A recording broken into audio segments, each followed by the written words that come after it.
هي احد المنظمات اللي مش قادرين نحدد فعلا هي موجوده ولا لا، ولكن عليها قولان كتير جدا، وناس كتير جدا بتتكلم عن خطوره هذه المنظمه.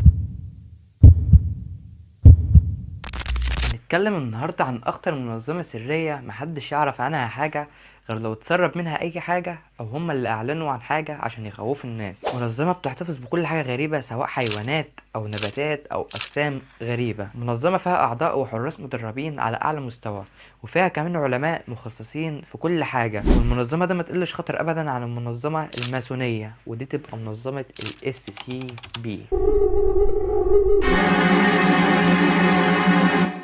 المهم قبل اي حاجه انزل اعمل لايك وسبسكرايب وشير عشان الفيديو يظهر لاكبر عدد والقناه تكبر بيكم. ويلا نشوف ايه الحكايه. طبعا في الوقت اللي احنا فيه ده مفيش حاجه مستحيله، بالذات مع الوقت اللي احنا اتقدمنا فيه جدا في العلم ده واكتشفنا ان الكون كبير جدا وملهوش نهايه. بعض البشر بدأوا ان هم